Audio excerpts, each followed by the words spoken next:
So the Democratic establishment has continued to demonstrate that overall they're really not interested in winning back the sentiments of the public. They're still in a state of entitlement. But I think more importantly than any of the criticisms, it's the corruption. I mean, it's the money. It's the money that keeps the Democratic establishment from doing what it's supposed to do inherently.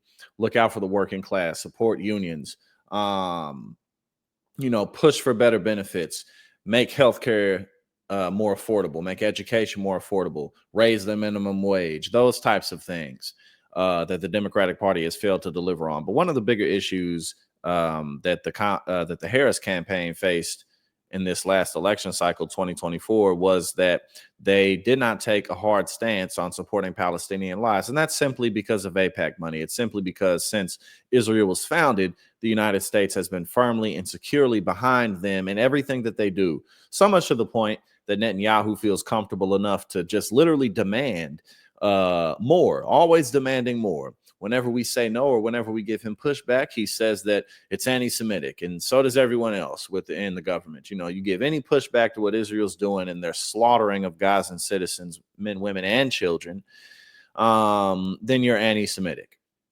Don't even think about it. Don't even consider it. Well, here we go. This is not helping the Democrats going into the 2026 midterms, because this is going to continue to be a huge issue that really only the Democratic Party can do anything to help solve, can do anything to help bring some type of progress to.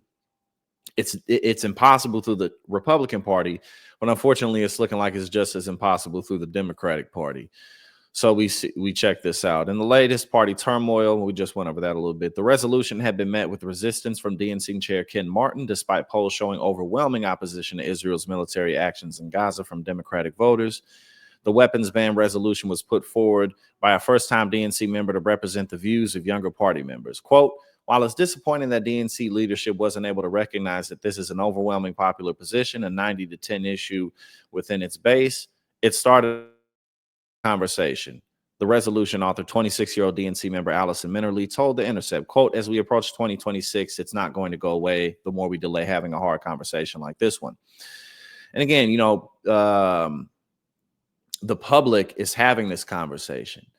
And particularly within the Democratic base, people are just fed up with Netanyahu, and people want peace and recognition for the Palestinian people.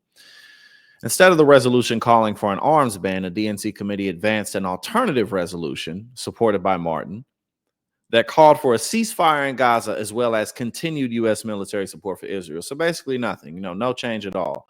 Ceasefire in Gaza, even though Netanyahu's always rejecting any ceasefire that's put forward because he has no interest in that, because he's, doing everything he can to just take all of Gaza for Israel and this expansion of Israel plan, going to war with everybody. But also he's doing his best to stay out of prison because of the corruption charges. He thinks that if he keeps the country in perpetual war, then he can perpetually stay out of prison.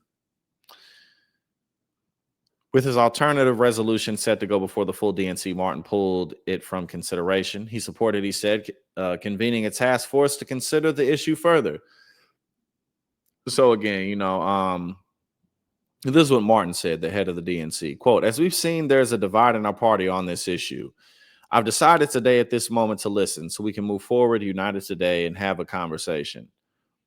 And as Minnerly pointed out here, DNC's leadership is not really understanding how big of an issue this is in general, but particularly to Gen Z, because that's where I'm at. Gen Z, because that's where the Harris campaign really dropped the ball, particularly with young men.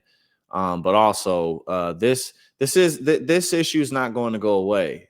Since Israel's founding, there's been conflict within these two states. There's never been able to get any type of two-state solution, and I don't know if that's even possible at this point, just because world interests are enough on the side of Israel to where nobody's stopping Netanyahu from doing anything he's doing, no matter how many infractions and how many lines are crossed by the Israeli government. Nobody does anything, particularly the United States, and we're their biggest ally. They're one of our biggest allies. And anything that they ask for, we give them. I mean, what kind of shit is that? All right, we're not gonna stop selling weapons. We're not gonna stop selling weapons, and we ain't for that. But maybe let's get a ceasefire. But that ain't gonna happen. So no matter what Israel does, no matter what party is in power, this is an issue where the Republican establishment and the Democratic establishment are in sync.